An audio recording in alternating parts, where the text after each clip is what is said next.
Hey, Steven, how you doing, man? Finally good to see you. We've been talking over the phone a lot. Doing great. We're here in New York City, delivering a guitar and meeting you for the first time, and thank you. This whole time we've been doing stuff with Jason. Uh, you guys have really helped us, and we're very grateful. Everything we put out, you guys share, and and We are you. happy to do it, man. Happy to do it.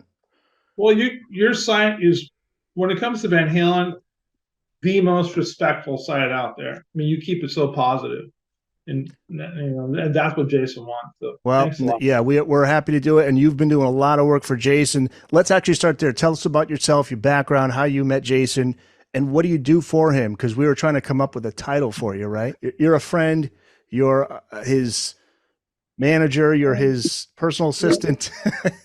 I'm a little bit of everything. Actually, I started playing guitar when the whole shred thing popped with people like Jason, Yngwie Malmsteen, Marty Friedman, and that's kind of when I discovered the guitar. And Jason was my guy. Well, Jason and Yngwie Malmsteen, and I actually got to see him play on the stage, and got to meet him a few times. And then if you fast forward, we had I had some friends who worked for Carbon and Kiesel, and I got introduced to Jason, and we just kind of connected, and I saw ways I could help him, and somehow it just kind of snowballed, and it went from building handicap ramps at his house to I do work for other artists, and just kind of connected the dots, and here we are. What And year did you meet him, Steven? like 87, I believe, on the Go Off tour. I saw him at a place called Gazzari's on the Sunset Strip. And it was, for those who don't know Jason, it was the scariest thing I've ever seen as a guitar player. It was unbelievable. I mean, he had so much natural ability, but he was also a lot like Edward, where you see guys sometimes like they're playing so good and they're playing it's incredible, but you don't see the happiness. Like when you would watch Ed play and he's doing this incredible stuff, he always had a smile. It was very playful. And Jay was the same way. I mean, he was doing stuff that to this day people just struggle to do. But he was very playful, and kind of he would laugh as he was doing it. You're like, God, son of a bitch. He'd be out there with a yo-yo, just with one hand doing legato, the other hand with the yo-yo. And he'd look at the front row and give you a wink. It's like, dude, really? It's like, this is incredible. Yeah, so we just kind of we got connected, and I just saw ways to help. And I think the first big project I did actually involved Eddie. He had a record that came out. It had one song that had like a ton of different guitar players. So I said, let's take one of your signature guitars and have everyone who played on the song sign it. And there was people like Neil Sean, Paul Gilbert, Jeff Loomis, Chris Broderick, Joe Bonamassa. So I started that guitar, but somewhere along the way, Ingve signed it and kind of threw everything off and said, well, screw it. Let's just get as many amazing guitar players as we can. And I had a friend of mine who had a connection to Matt Bruck, and he made the connection to finish off with Eddie Van Halen, and that guitar sold for $36,000. Wow. And And for people who may not know, Matt is Eddie's guitar tech. Matt he's Eddie's everything, from what I know. And now he's with Wolf, and but my buddy knew him, and I remember it was kind of cool because I was just about done with the guitar. I mean, I already had Steve Vai, Yngwie Malmsteen, Chris Broderick, Joe Satriani. I mean, John Five, and I felt like I was done, but I wanted to finish with the Whale. And I was working. I do work for another artist in Los Angeles, and we were just kind of hanging out and going to lunch. And he's like, "Where's the guitar at?" I'm like, "I'm done, but I want someone big." He's like, "Well, who do you want?" I'm like, "Clapton, Page, or Edward." He's like, they're all possible, but Edward's not too far from where we are. I'm like, yeah, but I don't know Edward. He's like, well, I can help you with that. I can make a phone call. And we were driving to lunch, and we had like 5 minutes to get to the restaurant. He sends a text, and before we got there, the phone just went ping, and they got right back to us. And he was away on business, and when I have time available, we'll get it handled. And he did, and it was the last one I got, and it was almost a year to the day of when he passed away that he actually signed that guitar. When I actually looked at the date of when he signed it, it was almost within a day of when he passed away, and I didn't even realize it. I was like, wow. Well, before we get to this guitar from 96, Jason's story is just absolutely amazing. He was diagnosed with ALS in 91. He writes music, he composes music. He's not only still with us, but he's thriving, he's doing things. So, first, how does Jason communicate? Because I know you've told me about this, but if you could share with people how he communicates and how is he able to write and compose music? His father, the most incredible person I've ever, well, his whole family is. He invented a way, it's called an eye geometry, where certain eye movements equal letters. And he can convey his thoughts and whatever he wants by speaking with his eyes. And he literally writes his music that way. And you said his dad's with him in the room with somebody to communicate. Yeah. So he's basically like a translator for Jason. Pretty much his mom can do it, his dad can do it, Sarana can do it, all his caregivers can do it. So he's never isolated. Like if I'm there, I can talk to him the way I'm speaking to you. It's literally just like that. The horrible thing about ALS is it takes away everything but your mind. I think in a lot of ways his mind is much more acute than most people because that's how he lives. But because he's a virtuoso genius, he's that guy. So the songs are pretty much written in his head, and he conveys how he wants them played, from the notes to everything.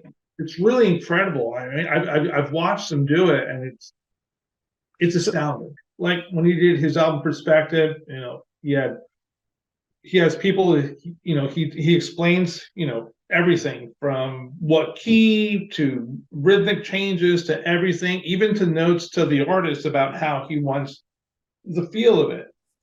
It's kind of, have you ever seen Amadeus where there's a scene where Salieri is looking at some of Mozart's notes and his pieces, and there's no changes because it's all written in his head.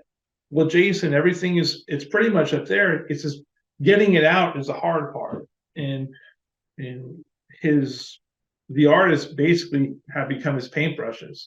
So he can read music. He knows. Oh yeah, yeah. Because some musicians, like the famous story with Ed, he just pretended like he could read music. His teacher didn't know the difference because he was just so damn good. he never told the teacher. Dude, Roy Clark the same way. Couldn't read a lick of music. One of the best guitar players to ever on the planet. But people like Ed and dude, Ed just had it, and Jason had it. I mean, I'm not the worst guitar player, but there's certain people you hear and go, that's what you're supposed to do. I mean, it's like I've been going back and listening to like the Sunset tapes of Eddie doing like the first takes of Eruption, and they're scary. Yeah. I mean, they're flying. Yeah, he's just one in a million. A guy like that doesn't come along often, that's for sure. And Jason too, from not just a talent perspective, but again, just from a personal perspective, as a human being, I mean, this guy is inspirational. Hey, what's an average day like for Jason? You mentioned to me before, he's a huge 49ers fan, right? Isn't that like 49ers are on, do not bother him? No, when football's on, everything stops. I think people actually made him a guitar that's like gold and red, and he loves football. Honestly, it's just like talking to you. It's like I could go, hey Eric, fair warning. Next thing you know, it's an hour later, we're still talking about Mean Street. Ed was a big deal to him. I mean, it's interesting because it started with actually Bob Dylan was like his first introduction to music. You told me that, man. That's really cool. You can Unexpected. find pictures of him in like grade school talent shows with the acoustic and the harmonica strapped to his face. I've even heard like some pieces I found online of him like a child doing Bob Dylan songs, and they're cool. But that was the beginning, and then it was Clapton, which is a lot like Ed, Right? and then it was Ed, and Ed was a big deal. It's but he was one of those guys who could hear it and play it. I mean, I've had this conversation with his father, and he's like, I remember giving him a guitar lesson, and then he was giving me lessons. It was so quick. I mean, some people just have an aptitude to do it, and Jason did. But when he heard Edward and Steve Vai and Yngwie Malmsteen, I mean, he was like a sponge of everything. He could hear it, play it, and somehow find his own way and develop his own style. It's it's really incredible how good this guy was. I mean, having seen him as a kid, I've been really fortunate to see some of the most amazing guitar players in the world. And I remember seeing him and just being terrified. Like it was like you were watching something was impossible. We were so excited to see what was going to happen next for him after that A Little Ain't Enough album with David Lee Roth, 1991. But again, he's made the most of his life after, and that's what's just, I can't say enough about how inspirational that is.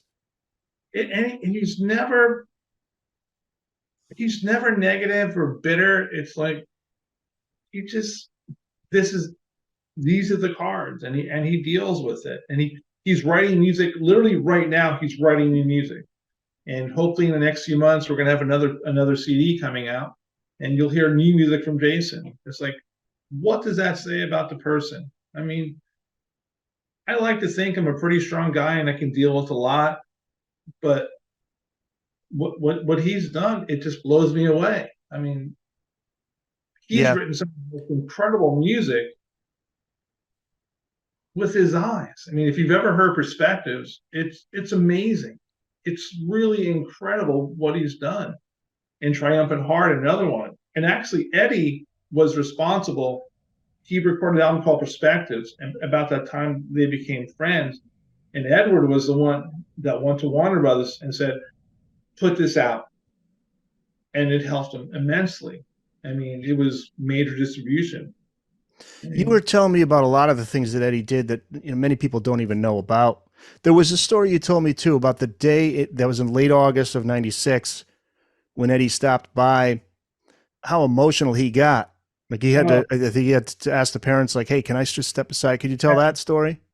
I've heard this story from his mom and his dad a number of times, and when Eddie met Jason, he was going up there. It was tied together with the Jerry Lewis telethon. Somehow they had a mutual contact. He said, "Hey, could you please reach out to Eddie and see if he'll do something to help? We'll tie it together." And he said, "I'll do it on one condition: I get to meet Jason in person. Otherwise, I'm not doing it." And like, okay. So he gets on a plane, brings a guitar, and goes to meet Jason in person. But he didn't have a good understanding of Jason's condition. I mean, he wasn't that familiar with Jason. Maybe he wasn't that familiar with ALS. And when he walked into the house, this is his mom. What she told me. As soon as this was one of the worst periods for Jason physically. And he just got the trach. Was very frail, and when Ed walked in the house, he was kind of taken aback, and he looked a little disturbed. And his mom caught that, and Ed said, "Hey, can I take a second and pull myself together?" So they go into a back room, and Eddie starts crying because he felt really bad. He's like, I had no idea that it was at this level. And it's like, and he brought this guitar, and he's like, I wanted to give Jason this guitar so he could play it. And it's like, he's not going to play guitar anymore, is he? So no. And at that time, it was a terminal diagnosis. and he's weeping, he's crying, and he just, and his mom just said, "Listen, you're his hero. This is one of the best days ever. He would love to receive your gift, and just thank you for taking the time to spend with him. This means the world to him." Everyone talks about Ed, the guitar player, and the guitar hero, and I've heard stories about some of the good stuff that he's done. But when I heard that story, I mean, and even when Jason, after Eddie passed away, I knew he had been to the house, but I had no idea they shot video. And I said, "Hey, Jason," because at this time I'm working for him, "we need to do something for Ed. We need to do a tribute, something." He's like, "Well, we have video from that day." I'm like, "What? Nobody's ever seen it?" No. I'm like, "That's one of the worst times for me physically, and it's hard for me to watch." And I said, "Send me the video. Let's look at it, see what we can put together." And when I saw it, I was like, I've never, few people have seen that side of Ed, and it broke my heart. It was, it, Yeah. Yeah. I think everybody who's watching this has seen it, and dude. I it's mean, did it make you cry? speechless. Yeah. Did I Yeah. cry I like mean, yeah, it's, a baby? I was watching this up on Jason. We have to put this out there. We have to. I mean, this will show a side of Ed that people need to see.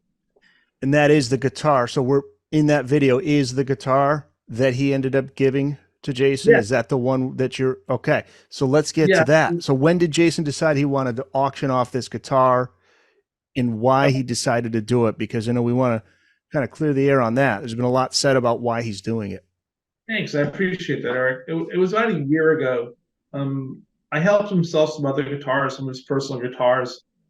And actually, one of them, actually, Eddie, you see him in that video, he's playing. And we sold those off and raised a great amount of money.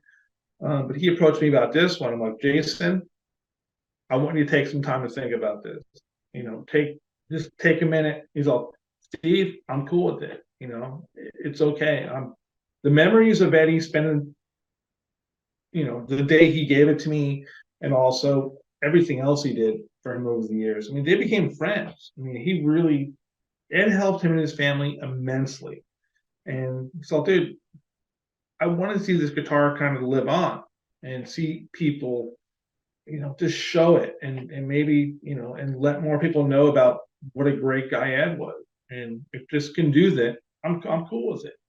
And okay, so that's the guitar I have with me now. And yes, the money's going to help Jason, but it's not all about the money. It's more about, if you ever met Jason, he wants everyone to be happy, and he wants everyone to know what a great guy Ed was. And that's really it. I mean, it's not, this past couple of years, because of what we did with my friend Herman from Dragon Force, and people like Paul Stanley and Joe Satriani kicking in, we've raised an incredible amount of money, and we're doing good. But it's, how do I say this? He's cool with it. I mean, he just wants the guitar to live on. That's the best way I can say it. Yeah, and you have that guitar with you. Before you could grab it now. Tell us about this guitar, because this is one that Eddie personally inspected, kept for himself until giving it to Jason. This is a Absolutely. PV Wolfgang. Yeah, it's a PV Wolfgang number 69, as you can see. There it There. is. Oh, man. There. Look at that. Now And we should let people know too. Like, this is, you're about to hand it off to Guernseys, right? yes, sir. I'm Yeah. gonna pass it off on Monday. But this guitar, it was contracted to Edward. What that means is, when an artist gets a signature series, they can pick specific numbers that they want to keep for themselves. Edward kept a few of them, and number 69 was one of them. And this is one we have. So this guitar was owned by Edward until the day he gave it to Jason. And I have a signed letter from, well, I'm sure you know who Jim DeCola is. I spoke with Jim, and he verified everything. And we have a letter from Jim. who's an amazing guy and responsible for this guitar. And it's it's an amazing guitar. I mean, you can watch that video and see him playing it. And I'm going to be Yeah. releasing more video in about a few days of him playing this guitar. I have about, I think, 8 to 9 minutes total of Edward on this guitar. But the bottom line is, it was his guitar. Had he not given it to Jason, it would, who knows where it'd be. But he owned it, so So it's great. tell us everything we need to know about the auction. When is it? Where can people bid?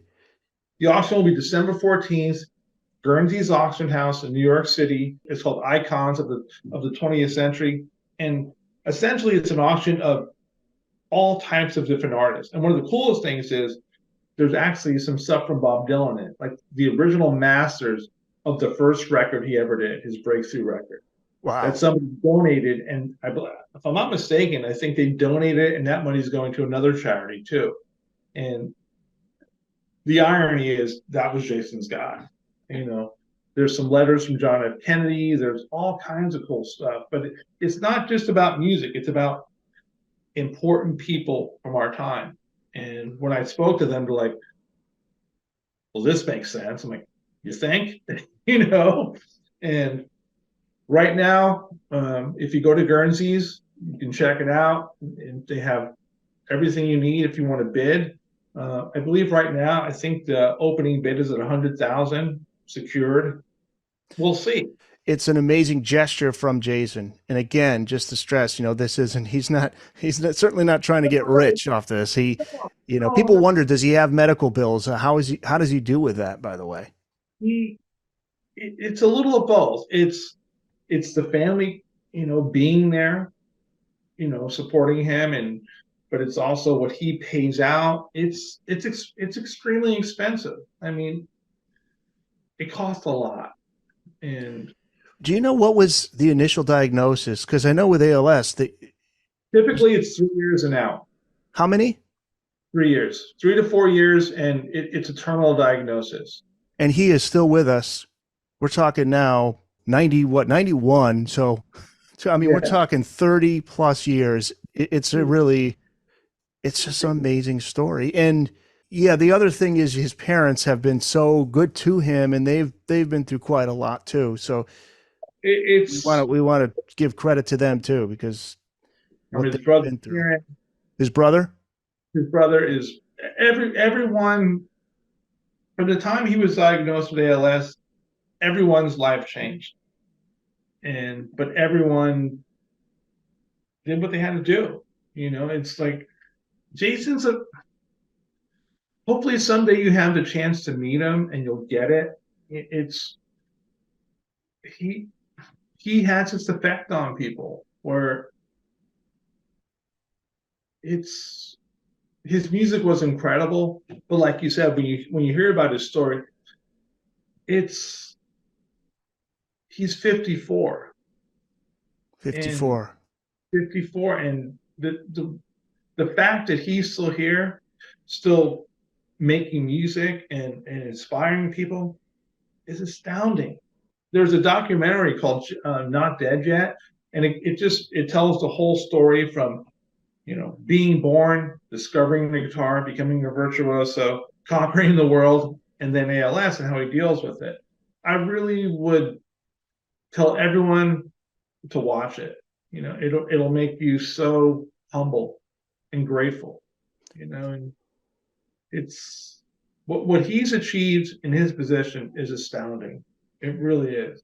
It is, and he's got a great friend in you. So we appreciate what you've done for him, and glad that we can just get the word out there. Actually, one last thing though, does he have a favorite Van Halen song and a favorite Van Halen album? I think we want to know that. I have to ask him about that. Did you ever hear his demo version of Hot for Teacher? Oh yeah. Oh yeah. It's out of control. But when we talk about Eddie, it's like he never mentions a song or album, huh? No, it's just because for him, Eddie was technique, but Jason wasn't just technique. It was about the one thing that Ed had and Jason had, and there's a lot of people who can play, but it's that attack. Like when you hear Fair Warning, he's not just playing those notes, he's assaulting those notes. And Jason had that same attack. There was a whole ton of people who came out of the shred period who were fantastic players, but didn't have the attack. When I hear Fair Warning, I'm kind of scared. It's like when you hear Mean Street and So This Is Love, it's like, my God. Oh yeah. When you hear those, I mean, imagine 1978, the first Van Halen record came out. I could not imagine being like a hotshot guitar player in anywhere in the world, and this album drops, and you're like, ah, oh, son of a bitch. Yeah, put the guitar down. Like Paul, who was it? Was it Paul McCartney or somebody? Maybe it was Townsend when they saw Hendrix. They're like, yeah, that's it. Yeah, there's that Just give it up. Paul Pete Townsend's walking out, and Eric Clapton's walking in, and he looks kind of disgruntled. He's like, not that good. No, he is that good. Exactly. Yeah, Stephen, this was awesome, man.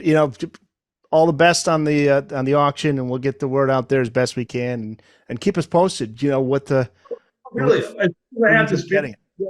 I'll shoot it over to you, and you and your people can see some stuff that no one's ever seen. A band just sitting down on the couch and playing guitar. It's really the video you're talking about. Yeah, the upcoming video. Yes, please say. Yeah. Like I said, I went through and I discovered more footage of him on this guitar, and there it goes right there. That is it. Yes, and I did play it a little bit. I'm not gonna Did you? All right, we won't tell anybody. About Love once you play. So, what did you play on it? Really good at Marshall. He ain't talking about love. Oh, he talking about. We won't tell anybody. It's our secret. Yeah, don't tell anybody. No, but we're really grateful to you guys. I mean, you're so respectful to the legacy of Van Halen, and that's what Jason. He's the most positive person. That's what we're after. And so this, thank you. Tell him we said hello, and tell him thank you for, again, the music and just the inspiration. He's one of a kind. Eric, it's been a pleasure, and thanks, guys. I really appreciate it.